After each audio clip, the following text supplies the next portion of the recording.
Le DAF Fresh Morning, c'est 104.5 tonnes de bonne humeur. Tous les matins sur Urban FM. Sur les 104.5 Urban FM, la station urbaine dans le DAF Fresh Morning. On se lève, bonjour. Bonjour DAF Fresh, bonjour tout le monde. Bonjour René Ruiz. Bonjour. Alors, le grand titre de Gabonais.com parle de violence en milieu scolaire. Oui. Agression au couteau. Oui, une agression au couteau qui a été faite du moins commise par un élève sur la personne de son surveillant général, le surveillant général du lycée technique national Omar Bongo, qui se trouve dans la commune de Vendo, pour ceux qui ne connaissent pas, et qui est aujourd'hui un des plus grands établissements, sinon j'ai envie de croire le plus grand établissement du Gabon en termes de superficie, mais également en termes de nombre d'élèves. C'est un lycée technique, comme on l'a dit, où on a quand même des gens d'un certain âge, même si de plus en plus on enregistre quand même un rajeunissement des effectifs scolaires, mais n'empêche que par le caractère même des missions qui sont les siennes, le lycée technique devrait avoir, du moins on y rencontre très souvent des gens des sexagénaires d'un certain âge. Voilà. Donc effectivement, il y a eu cette agression hier sur ce surveillant général, Jean-Pierre Mbega, je ne sais pas comment on prononce directement, mais c'est Mbenga, on va dire.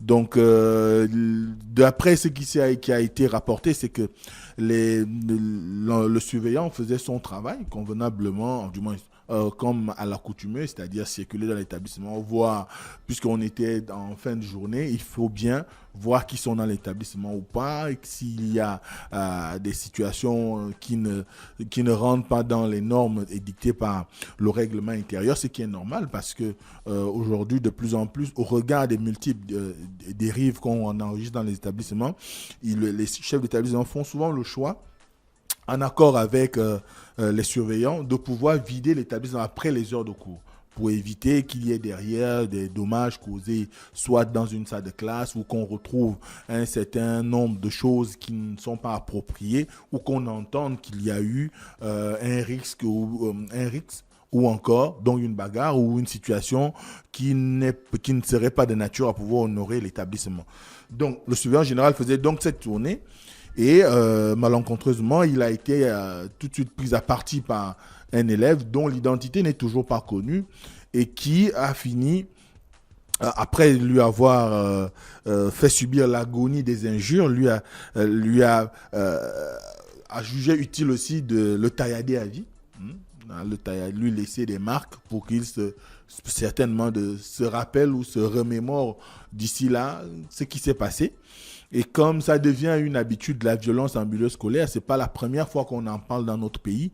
Et cela me permet quand même de citer un auteur important qui est Platon, qui dit, et je vais le citer, il dit « Lorsque les pères s'habituent à laisser faire les enfants, lorsque les fils ne tiennent plus compte de leurs paroles, lorsque les maîtres tremblent devant leurs élèves et préfèrent les flatter, lorsque finalement les jeunes méprisent les lois, parce qu'ils ne reconnaissent plus au-dessus de l'autorité de rien ni de personne, alors c'est là, en toute beauté et en toute jeunesse, le début de la tyrannie. » Fin de citation.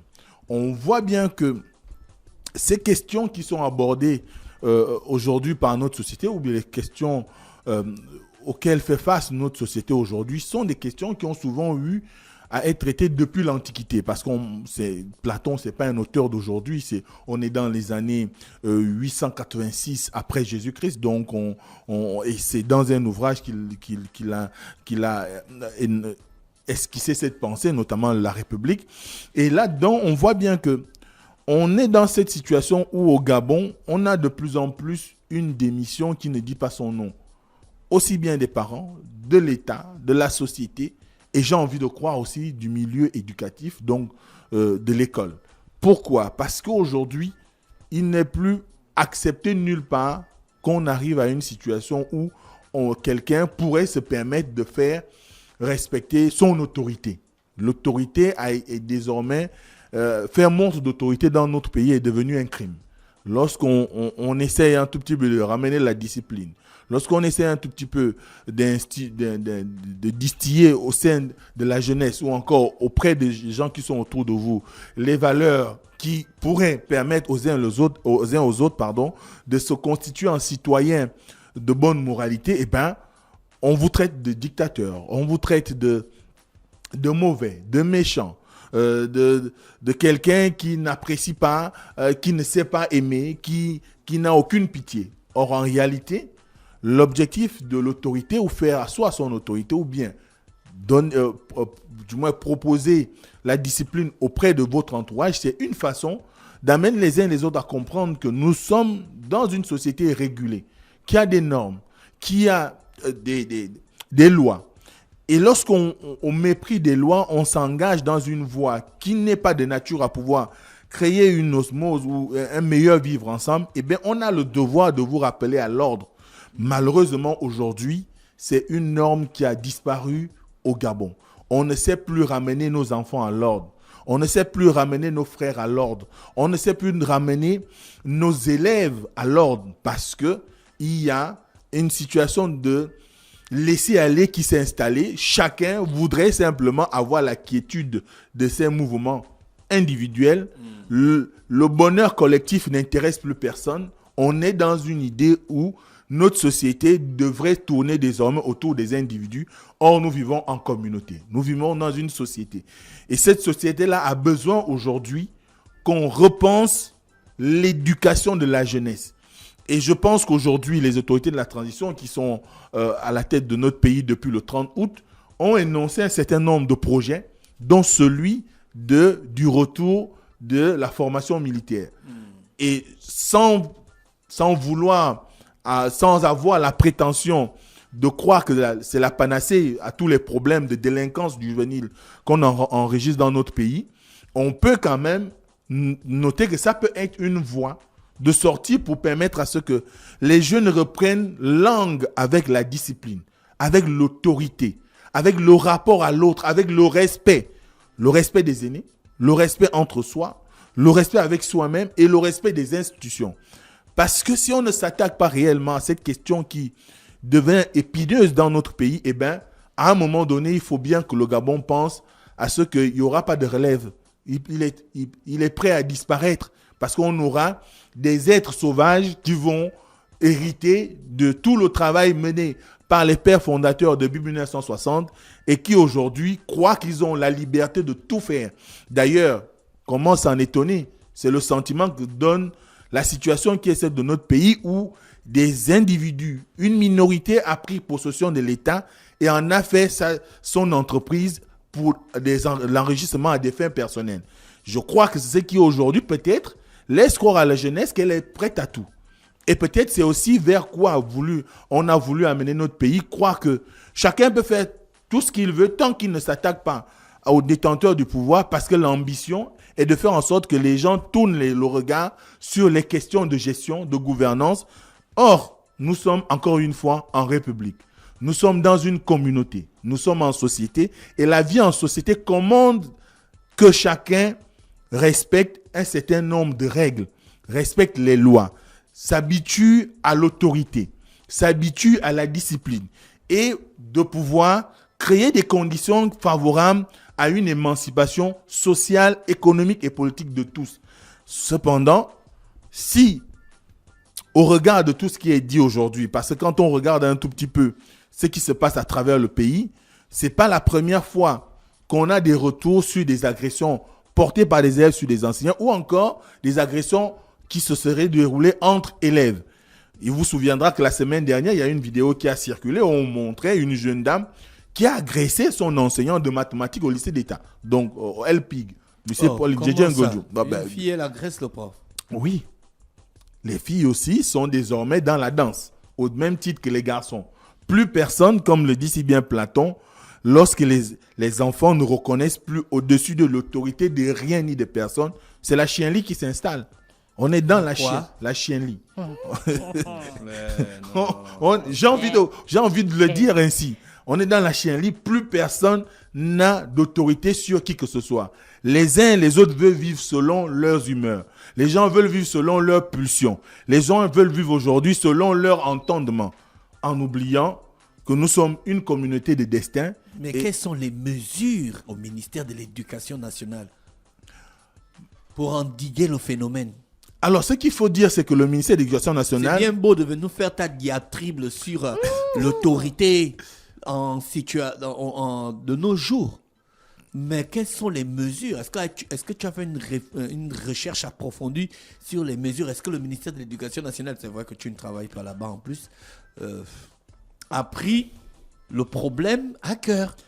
Parce que c'est quand même quelque chose qui perdure dans notre société. Quels sont les mécanismes qu'on met en place pour régler la question? Malheureusement, rien de concret n'est fait. Ce sont les exclusions. Oui, c'est la seule porte de sortie aujourd'hui. Et là, Mais c'est sous la pression des enseignants. La solution n'est pas efficace. Oui, elle semble... Parce que ça ne décourage pas. Elle semble ne pas être efficace. Pourquoi? Parce que là aussi, le Gabonais moyen ou de façon générale a cette fâcheuse habitude de bouder même les décisions qui sont prises par les instances qui sont chargées de recadrer chacun de nous en cas de mise à l'écart, par rapport, du moins en cas de sortie de route, en ce qui concerne le respect des obligations citoyennes que nous avons les uns envers les autres, ou même envers soi-même ou envers l'État. À partir de cet instant, on se retrouve dans une situation où, quand vous prenez une décision d'exclusion d'un élève, il te souviendra, les élèves qui ont pratiquement perturbé une séance de levée de drapeau, il y a 2 qui ont été exclus, mais moi j'ai eu des discussions houleuses avec des collègues qui estimaient que la sanction était assez grave et qu'on ne devrait pas arriver à ces extrémités. Or, aujourd'hui, nous sommes dans un pays où la perte des valeurs, la dépravation des mœurs est tellement devenue, on va dire, une compétition. Eh bien, on a besoin aujourd'hui de faire des modèles. Des modèles pour permettre aux jeunes générations de comprendre que la vie en société obéit à des normes. Et ces normes, on les apprend aussi bien à l'école que dans les familles. Et ça commence d'abord dans les familles. Parce que les familles doivent savoir, je l'ai dit ici à plusieurs reprises, l'école n'a pas vocation à éduquer les gens. L'école a vocation à instruire, à donner un savoir savant. Sauf que après, ce sont des humains qui sont à l'école. Donc parfois, avec nos affects, avec nos émotions... Nos affects. On a souvent... L'affection, hein? Oui. On a tendance à pouvoir nous inscrire dans une logique qui va dans le sens de voir qu'on a aussi un rôle en tant que citoyen à jouer en ce qui concerne l'éducation des enfants. Et moi, je dis souvent, par exemple, à mes élèves, que je passe plus de temps à l'année avec eux que leurs parents. Si ils passent 2 heures, 3 heures par soirée avec leurs parents, moi, je passe toute une journée à l'école avec eux jusqu'à ce qu'ils rentrent chez eux. Donc, imaginez de 7h30 à 17h30, un enfant à l'école, il n'a à son contact que ses enseignants. Dès cet instant, l'enseignant a le devoir de pouvoir suivre cet individu qui est un potentiel citoyen, qui est un citoyen en devenir, et de pouvoir travailler de sorte qu'au-delà des enseignements qu'il a à lui transmettre, qu'il lui inculque aussi des valeurs qui lui permettraient ou qui pourront lui permettre de finalement être un bon citoyen, de pouvoir se comporter en société, ce qu'on appelle couramment les règles de bienséance. Après, certains professeurs disent que c'est pas leur travail. Quand la vieille et la fille dansent ensemble, bordel. C'est là où, c'est pourquoi je disais tout à l'heure que la première d'une famille, c'est d'élever un enfant, de l'éduquer. Parce que ce n'est pas en moi, ce n'est pas à l'enseignant de dire à l'enfant, quand je rentre, nécessairement, il faut me dire bonjour. Moi, je viens à la prise de contact. Il doit savoir que lorsque je rentre dans la classe, ils ont l'obligation de se lever. Quand je m'en vais, aucun d'eux ne sort avant moi. C'est ça les règles de base. Chacun d'entre nous les a vécues. Mais qu'on retrouve aujourd'hui, les enfants, même la simple politesse de saluer l'arrivée de ton enseignant dans la classe devient un souci. Ce n'est pas à l'école que ça a commencé. Ça commence à la maison. Dès l'instant où on n'habitue pas aux enfants à dire bonjour, à pouvoir raconter leur journée, à s'enquérir de leur état psychologique et voire physique et pourquoi pas mentale, eh bien, à un moment donné, le parent aura échoué. Et c'est la raison pour laquelle on devrait inviter plus de parents aujourd'hui à être rigoureux dans l'éducation, à s'investir dans l'éducation. L'éducation, encore une fois, ce n'est pas envoyer l'enfant à l'école. Les gens maintenant ont peur d'éduquer leurs enfants à cause des réseaux sociaux. Mais les réseaux sociaux ne sont pas un frein. Vous savez, À cause des réseaux sociaux, c'est-à-dire On a vu beaucoup de parents qui ont eu des problèmes parce qu'ils ont posé des actions qui ont été relayées sur les réseaux sur les sociaux. réseaux sociaux. Oui, mais l'action, ce n'est pas forcément frapper l'enfant. Ça peut arriver. Ça devrait peut-être pas arriver, mais ça peut arriver qu'un parent tape son enfant. Mais c'est les marqueurs que nous, on a eu que lorsque nous étions enfants. Ça ne nous a pas tués pour autant. C'est vrai qu'il y a souvent des incidents fâcheux ou malheureux, mais très souvent, il n'y a aucun des grands qui sont aujourd'hui à la tête du pays ou même notre génération qui pourra dire qu'il n'a jamais reçu une gifle ou une baffe ou encore une taloche de la part d'un aîné ou de son père ou de sa mère ou une fessée quelconque et même de l'oncle ou voire encore de l'oncle éloigné. Parce que la gestion de l'éducation d'un enfant dans la société africaine, gabonaise en particulier, n'est pas que l'affaire de la famille, c'est aussi l'affaire quand je dis la famille, c'est-à-dire le père et la mère. Quand on dit famille, c'est la famille au sens élargi. Donc il y a le noyau nucléaire, il y a la famille élargie, il y a le village, il y a le clan. Le clan aussi a son obligation. Aujourd'hui, malheureusement, même dans les villages, quand vous parlez à l'enfant de X, eh bien, c'est le parent qui vient vous menacer, qui vient vous insulter. Et c'est la même chose qui se passe à l'école aujourd'hui. C'est-à-dire que vous donnez une punition à un enfant, c'est son père, parce qu'il est haut fonctionnaire ou il est dans une administration, ou simplement c'est un Gabonais qui estime qu'il a tous les droits. Il pénètre dans l'enceinte de l'établissement au mépris des règles en vigueur. Eh bien, il va jusqu'en salle de classe menacer l'enseignant. Il y a certains qui vont jusqu'à porter main aux enseignants dans leur lieu de travail. À ce moment-là, quel exemple vous montrez à votre enfant? Vous êtes aussi bien un dépravé que ce dernier. Donc à ce moment-là, je pense qu'aujourd'hui, de plus en plus, les récidivistes, en ce qui concerne des attitudes, des comportements malsains ou malveillants à l'école, ou encore au quartier, ou au niveau de la justice, les parents devraient également porter le chapeau. C'est-à-dire que si votre enfant est récidiviste sur une situation, ça veut dire que c'est vous qui avez échoué et on doit pouvoir vous rendre responsable de la situation. Parce que comme tu dis, lorsque le père invite déjà l'enfant à aller s'asseoir au bar pour boire, ou que lorsque le père ou la mère enregistre une vidéo TikTok avec l'enfant en train de se tournoyer ou de tourner les fesses, eh bien, à un moment donné, il n'y a plus de limites. Il n'y a plus de limites. On n'est pas ami avec son enfant. On n'est pas ami avec son enfant parce qu'il faut marquer l'autorité. L'autorité parentale tient de la distance qu'il y a dans l'éducation que vous donnez à l'enfant. L'enfant n'est pas né pour vous aimer. L'enfant est là pour être éduqué, pour être un citoyen responsable, un homme qui participe à la vie de la communauté. Donc, à ce moment-là, il faut que les parents comprennent qu'au Gabon, l'école, certes, a un devoir. C'est pas Jean-Paul, c'est Mosley. Jean-Paul est déjà parti. L'école a un devoir, celui d'instruire les familles, d'instruire les enfants, mais il n'y a que l'éducation est donnée par les familles, la société et les pouvoirs publics. Et dès cet instant, il faut que chacun d'entre nous joue sa partition pour qu'on n'enregistre plus ce genre de situation où un enfant s'est permis de verser le sang de quelqu'un qui était à son lieu de travail. Et c'est aussi le moment de dire aux autorités qu'il y a besoin aujourd'hui de renforcer la sécurité dans les établissements. Il ne sert à rien d'envoyer pour des mesures de sécurité ou pour des questions de sécurité des anciens agents à la retraite qui ont 50, 60 ans, qui ne peuvent même pas courir derrière un enfant après avoir commis un larcin ou après avoir violenté quelqu'un. Il faut qu'il y ait un corps, comme l'a souvent réclamé les chefs d'établissement ou encore les syndicats, il faut qu'il y ait un corps des surveillants qui soient jeunes. Et ça va permettre à ce qu'il y ait une dissuasion de la part des jeunes à pouvoir s'engager sur un certain nombre d'activités, sachant que ceux qui sont en face sont, du moins, qui sont les garants de l'intégrité en termes en ce qui concerne la sécurité dans un établissement, sont aussi jeunes qu'eux et qu'ils peuvent les poursuivre, peu importe la course qu'ils pourraient entamer.